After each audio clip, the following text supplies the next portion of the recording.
Spring, 1944. A German intelligence officer sits in an office in occupied France, moving colored pins across a map of the English coast. He is tracking the greatest threat the Reich has ever faced, the invasion everyone knows is coming. And his pins are clustering, week by week, around one man.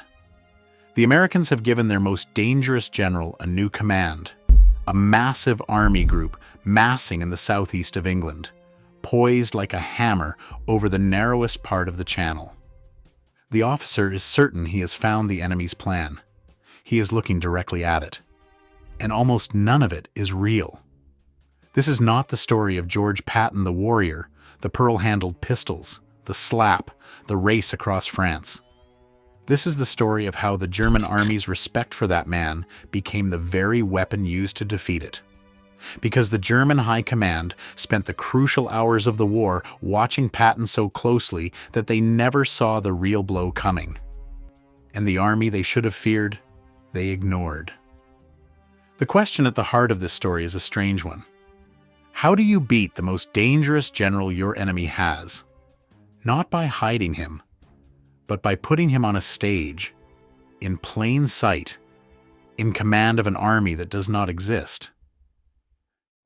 To understand that, you first have to understand how completely the Germans had come to fear Patton. By 1944, in the mind of the German General Staff, one American commander stood above all the rest. They had watched Patton in North Africa and in Sicily, and what they saw unsettled them. Where other Allied commanders were cautious, methodical, slow, Patton was fast, aggressive, unpredictable. He moved armor the way they believed armor was meant to be moved, with speed and shock and relentless pressure. To an officer corps raised on their own doctrine of the bold thrust, Patton was the one American who fought the way they respected. They did not dismiss him as an amateur. They studied him.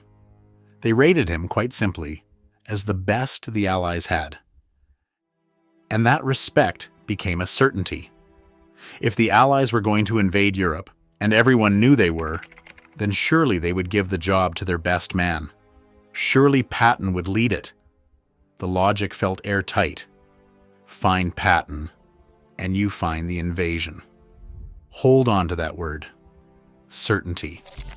Because the Allies had learned something about their enemy that the enemy did not know about himself. They had learned that the German command's confidence in its own judgment could be turned into a leash. Now, zoom out to the problem the Allies actually faced, because it was enormous. The invasion of France had to come across the English Channel, and the Germans knew it. The only real questions were where and when. And the geography offered a cruel trap. The shortest crossing, the obvious one, the one any sensible planner would choose, was the Pas-de-Calais, the narrow neck of water at the channel's tightest point. It was where the Germans expected the blow.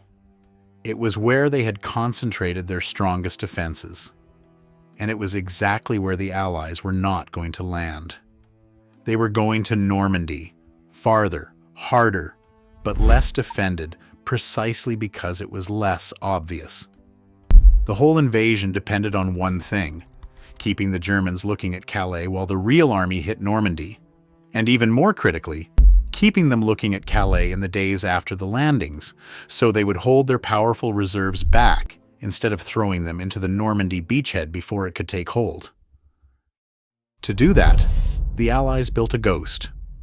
They called the deception fortitude, and it was one of the most audacious tricks of the entire war. In the southeast of England, directly across from the Pas-de-Calais, they conjured an entire army group out of almost nothing. They called it the 1st United States Army Group, a vast force that existed mostly on paper and in the airwaves.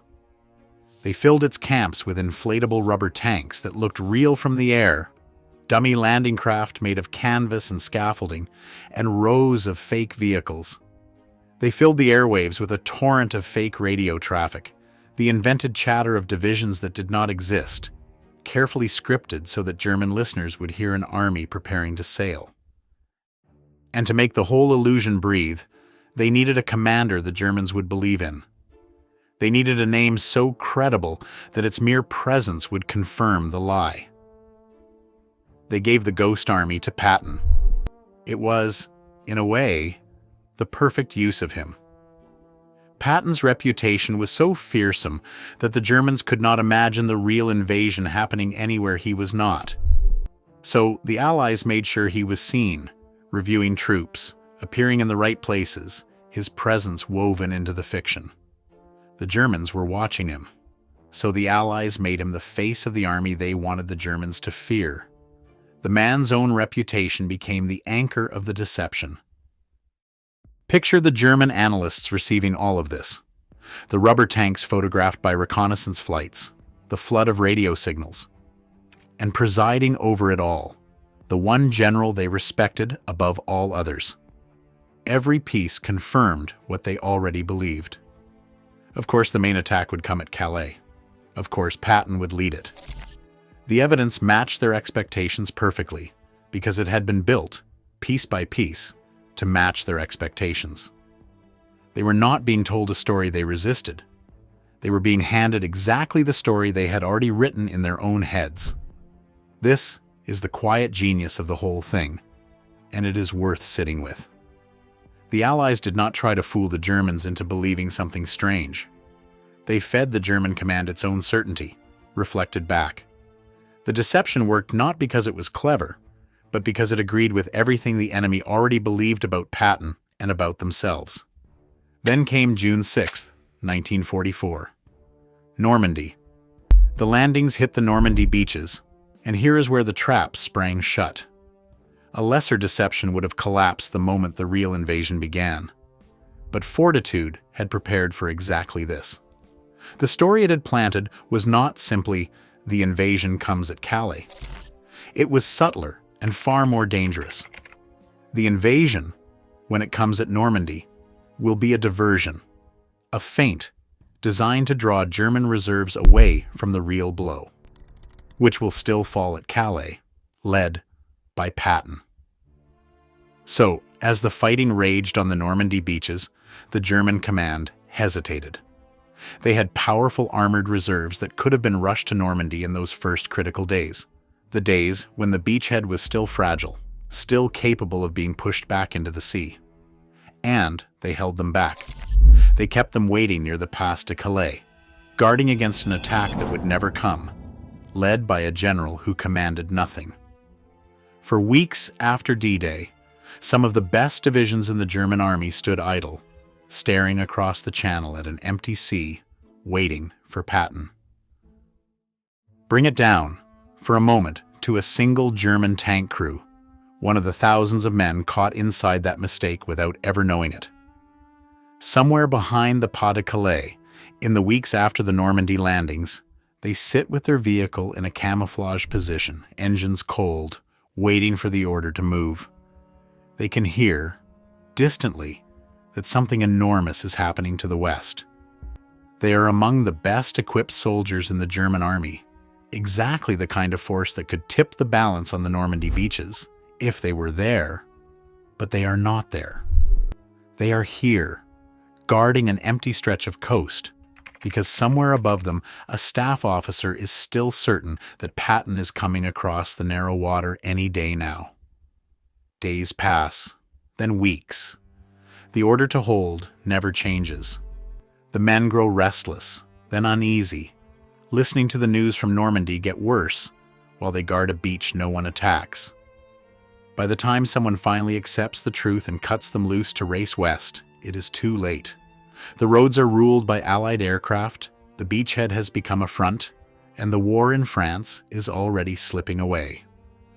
That crew never fired a shot at the invasion they were built to stop. They spent the decisive weeks of the campaign waiting for a general who commanded a field of rubber tanks. Now go back to that intelligence officer with his pins. Every instinct he had, every piece of hard-won professional judgment, told him the same thing his superiors believed. Patton was the danger, Calais was the target, Normandy was the trick.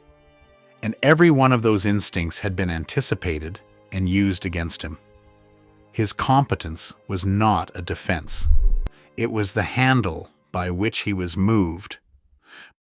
By the time the German command finally accepted that Normandy was the real invasion, that there was no second blow coming, that the Ghost Army was a ghost, the beachhead had hardened.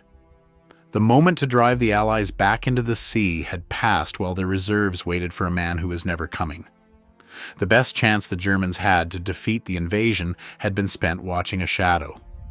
And here is the reckoning at the center of it all. The Germans had not been careless. They had not underestimated Patton. They had done the opposite. They had respected him so completely, feared him so genuinely, that their fear became predictable. And anything predictable can be used.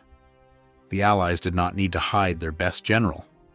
They put him on a stage, let the enemy's own admiration do the rest, and used the German command's confidence in its own judgment to freeze it at the decisive moment. There is a temptation to make this a simple story of American cunning, and it deserves an honest footnote. The deception was an Allied effort, with much of its architecture built by the British, and Patton was its American face rather than its sole author. And the German failure to reinforce Normandy in time had more than one cause. A tangled command structure, a Führer who slept while the beaches burned, a genuine fear of a second landing.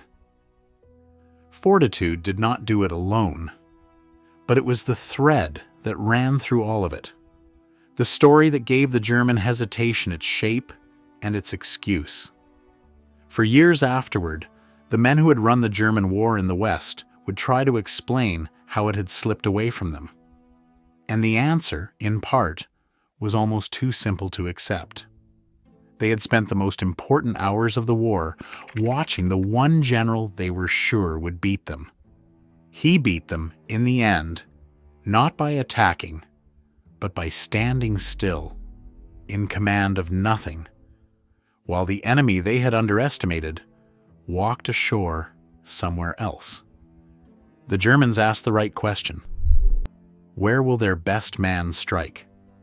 They simply never understood that the answer had been written for them, in their own hand, by an enemy who knew them better than they knew themselves. They watched Patton to the very end, and that was exactly the mistake.